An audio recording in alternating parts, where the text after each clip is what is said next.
तो okay dear student, आज की जो क्लास होने जा रही है, आप बोर्ड में देख सकते हैं रूल्स ऑफ प्रीपोजिशन। प्रीपोजिशन को आप अगर बैकबोन ऑफ इंग्लिश कर दो, कह दो तो ये हाइपरबोल नहीं होगा, ठीक है ना। कोई ऐसा कॉम्पिटिटिव एग्जाम नहीं है जो प्रीपोजिशन के टॉपिक से वंचित हो। मतलब क्या, किसी भी बोर्ड परीक्षा में प्रीपोजिशन के मैक्सिमम क्वेश्चन होते हैं। और प्रीपोजिशन होता क्या है, किसे कहते हैं? प्रीपोजिशन ऐसा शब्द होता है ना जो किसी नाउन या प्रोनाउन का किसी स्थान से संबंध दर्शाता है, ठीक है। स्थान के अकॉर्डिंग जो संबंध दर्शाता है क्या कहलाता है? प्रीपोजिशन। तो प्रीपोजिशन में आपका सिलेबस बहुत ही बड़ा है। टेस्ट में जो आप प्रीपोजिशन पढ़ने जा रहे हैं यह बहुत ही बड़ा है और ज़्यादा टफ नहीं है, लेकिन इसमें चीज़ों को याद करनी होती है। थोड़ा टॉपिक पढ़िए और इसको वन बाय वन करके याद करते चलेंगे तो आई थिंक आपको कोई प्रॉब्लम नहीं होगी। तो आज पढ़ने जा रहे हैं आप प्रीपोजिशन, और प्रीपोजिशन में पढ़ेंगे क्या? सबसे पहले रूल 1, ठीक है। रूल 1 है प्रायः प्रीपोजिशन अपने ऑब्जेक्ट से पहले आता है।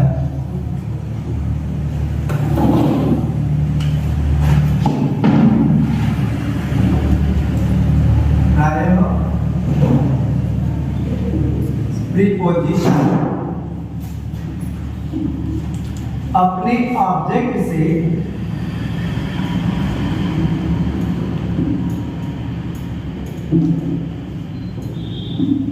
पहले आता है। प्रायर प्रीपोजिशन अपने ऑब्जेक्ट से पहले आता है, लेकिन निम्नलिखित दशाओं में यह नियम लागू नहीं होता है।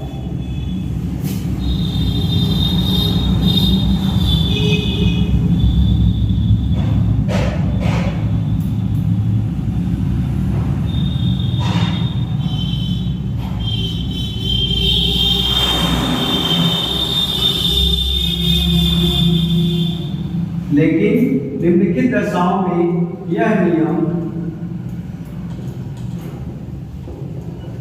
लागू नहीं होता है।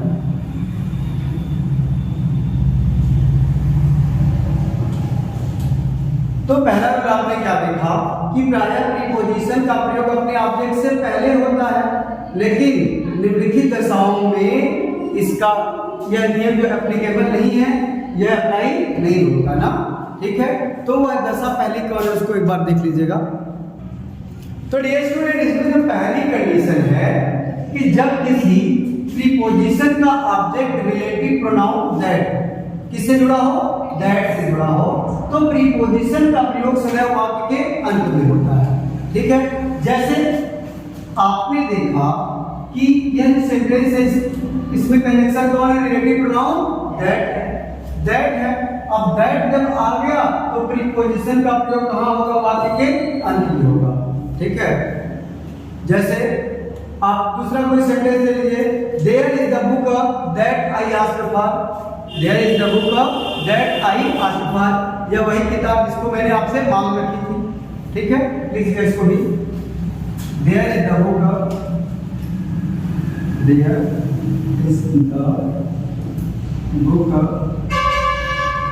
that I asked for। तो यहाँ भी for का प्रयोग क्या होगा? वाक्य के अंत में। सीधी सी बात क्या है कि आपको यह जानना है कि प्रीपोजिशन का प्रयोग सदैव वाक्य के ऑब्जेक्ट के पहले ही नहीं, कभी कभी वाक्य के अंत में भी हो सकता है, ठीक है। और दूसरी इसमें कंडीशन दे रखा है, प्रीपोजिशन वाक्य के अंत में आता है जब रिलेटिव प्रोनाउन छिपा हो ना। बता दें, नोट कर लिया आपने? तो यहां से बताते हैं,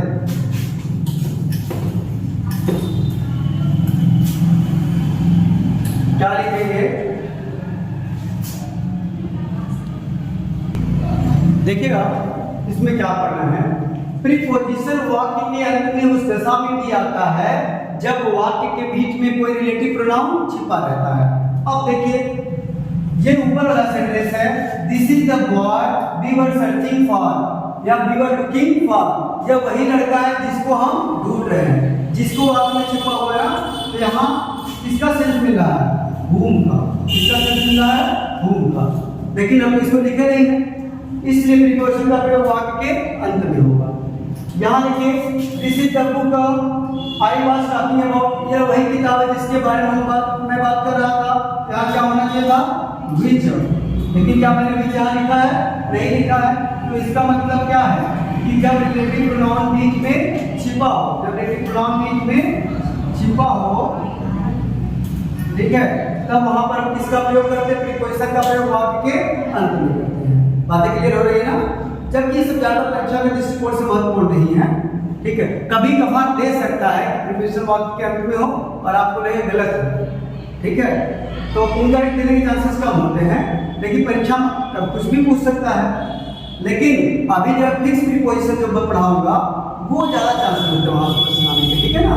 चलिए तीसरा कंडीशन क्या बताया है कि प्रीपोजिशन वाक्य के अंत में आता है। तीसरा क्या है कंडीशन? सी होगा ना। Preposition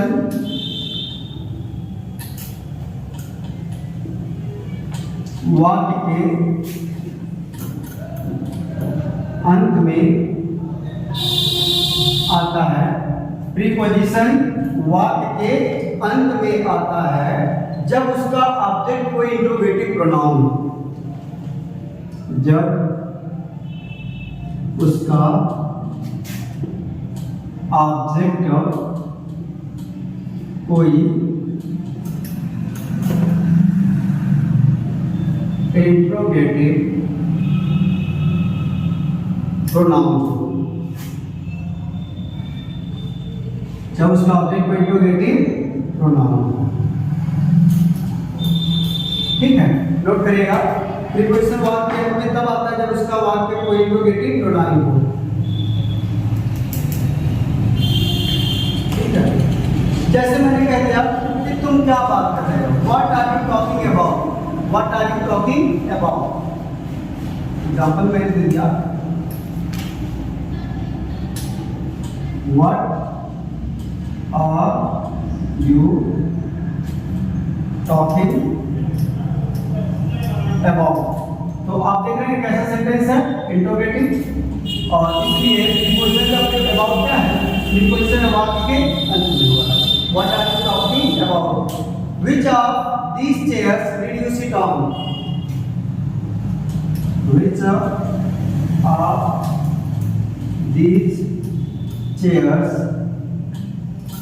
did you sit on। यहाँ on क्या है?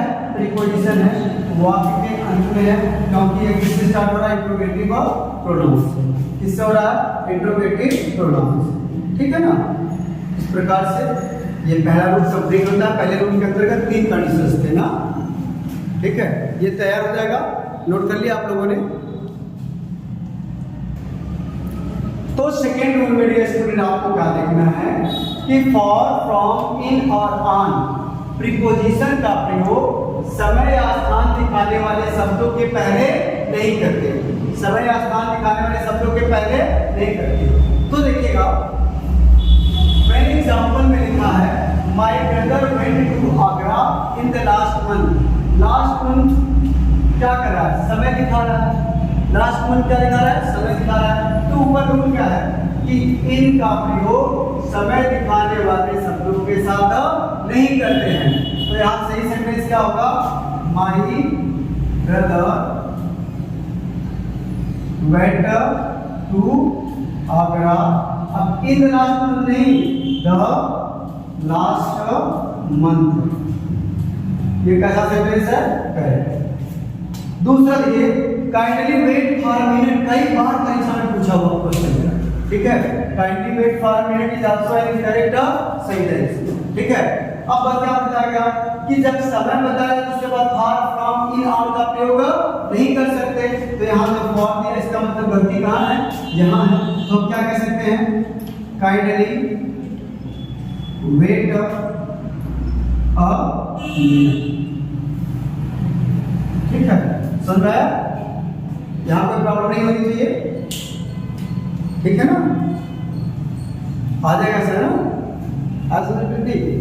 तो क्या far from in on preposition का प्रयोग समय या स्थान दिखाने वाले शब्दों से पहले नहीं करते हैं, ठीक है? नोट हो गया? चलिए, तो थर्ड रूल स्टूडेंट क्या है कि प्रीपोजिशन का प्रयोग ट्रांजिटिव वर्ब और उसके ऑब्जेक्ट के बीच में नहीं होता है। तो first of all you know that what is transitive verb? क्या होता है? A verb that follows an object, जिसके साथ एक ऑब्जेक्ट आता है वह क्या है? ट्रांजिटिव वर्ब है। वह क्रिया जिसके साथ उसका ऑब्जेक्ट आता है सकर्मक क्रिया कहलाती है। तो नियम क्या बताया कि जब ट्रांजिटिव वर्ब सकर्मक क्रिया हो, जब उसका ऑब्जेक्ट आए तो ऑब्जेक्ट और ट्रांजिटिव वर्ब के बीच में कोई प्रीपोजिशन नहीं आना चाहिए। जैसे मैंने कह दिया कि आई टाट टू मोहन। अब देखिए टाट क्या है? ट्रांजिटिव वर्ब, ठीक है। मोहन क्या इसका ऑब्जेक्ट है? आई टाट टू मोहन। तो नियम क्या बताएगा कि ट्रांजिटिव वर्ब और उसके ऑब्जेक्ट के बीच में किसी प्रीपोजिशन का प्रयोग नहीं करते हैं। तो सही सेंटेंस क्या होगा? आई टाट मोहन। सही सेंटेंस क्या होगा? आई टाट मोहन। मैंने सेंटेंस दे दिया राम किल्ड टू रावण। दशहरा आ रहा है ना, कब है जी? यहाँ तो मेरा लगता है आपको तो पता होना चाहिए। राम किल्ड टू रावण कब है जी? रागिनी? राम किल्ड रावण। हाँ, अच्छा, राम किल्ड रावण क्या हो जाएगा?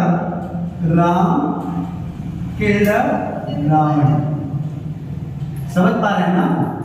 राम किल्ड रावण, ये परीक्षा में कई बार ऐसा आता है ना, राम किल्ड रावण। जैसे मैं बोला बोलेगा आपको। चलिए, Khushboo invited to Anshika. Khushboo invited to Anshika.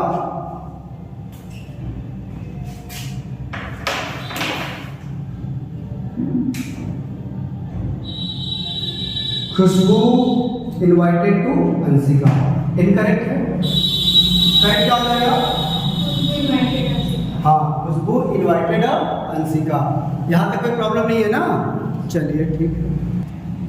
तो रूल नंबर 4 डियर स्टूडेंट आप देखेंगे कि order, obey, resemble, sign, recommend all transitive verbs है। क्या है? ट्रांजिटिव वर्ब्स है। And as you know that we can not use any preposition with transitive verb. Transitive verb के बाद हम किसी प्रीपोजिशन का प्रयोग नहीं कर सकते। तो देखिएगा, मैंने दो एग्जांपल बोर्ड पे रखे हैं कि ही रिसेंबल्स विद हिज ब्रदर। तो देखिएगा आपने क्या लिखा कि रिसेंबल कैसा है? ट्रांजिटिव वर्ब है। तो ट्रांजिटिव वर्ब के साथ हम क्या किसी प्रीपोजिशन को रख सकते हैं? नहीं रख सकते। तो सही सेंटेंस क्या होगा? ही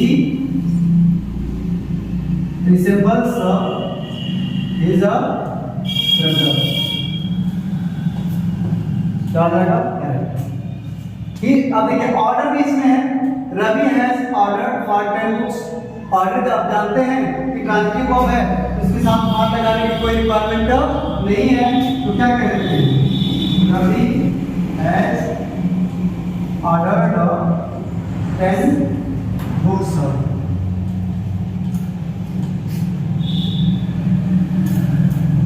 चलिए अब बोले आप बनाएंगे क्या? देखिए, प्रीति obeyed to her sisters।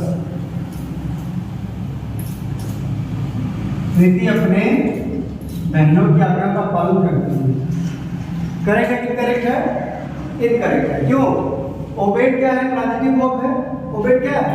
Transitive verb है। और जब जानते हैं कि ओबेड कैसा है?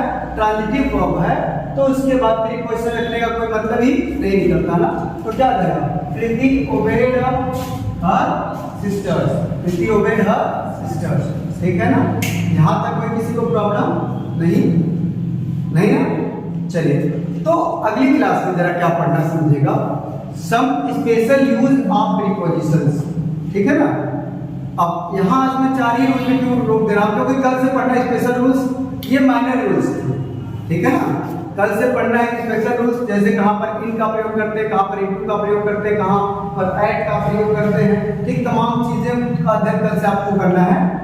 अब कल से नहीं, जहाँ से वास्तविक प्रीपोजिशन के क्वेश्चन पूछे जाते हैं पूछा जाएगा। हाँ, इसमें आपको क्या थोड़ा सा याद रखना है आज वाली क्लास से कि ट्रांजिटिव वर्ब के बाद हम किसी प्रीपोजिशन का प्रयोग नहीं करते, ये परीक्षा में आता है। जैसे राम टाट टू मोहन इनकरेक्ट है, राम टाट मोहन करेक्ट है, और कुछ वर्ड पहले से बता दें कि ट्रांजिटिव वर्ब होते हैं।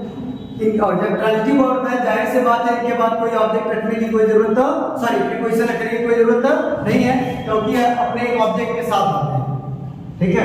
देखेंगे जैसे यहाँ दिसंबर आया, कुछ आया ऑब्जेक्ट, ठीक है, तो जनवरी आया है तो 10 बुक्स ऑब्जेक्ट आया, ठीक है ना। तो इसका ऑब्जेक्ट ऑलरेडी मेंशन रहता है, इसलिए इनके साथ किसी प्रीपोजिशन की कोई जरूरत नहीं होती है, ठीक है ना। तो यहाँ मुझे लगता है कि कोई प्रॉब्लम नहीं होगी। कल पढ़ेंगे special use of some preposition, कल से प्रीपोजिशन की कहानी अच्छे से शुरू हो जाएगी, ठीक है। आई थिंक यहाँ तक किसी को प्रॉब्लम नहीं होगा ना। हाँ, लेकिन आप लोग इसको एकदम नोट बनाते चलिए, चाहे हाई स्कूल के स्टूडेंट हो, चाहे इंटरमीडिएट के स्टूडेंट हो, चाहे किसी बोर्ड के हो, यूपी बोर्ड, सीबीएसई बोर्ड, चाहे जिसको ना, सबके लिए प्रीपोजिशन बहुत महत्वपूर्ण है। और साथ साथ ना बड़ी सी बड़ी एग्जाम में टीजीटी, पीजीटी इत्यादि सभी परीक्षाओं में प्रीपोजिशन के मैक्सिमम क्वेश्चन पूछे जाते हैं, ठीक है। तो इसको बहुत डीपली अध्ययन करेगा, और इससे बाहर से प्रिपरेशन आएगा नहीं। जितना आप लोगों को बताया जाएगा ना, लगभग पूरी जितने भी इंपॉर्टेंट रूल है सब कवर अप करवा दिया जाएगा। तो इससे बाहर आने के ना के बराबर चांसेस है ना, इस बात को जरूर ध्यान दीजिएगा, ठीक है ना। चलिए।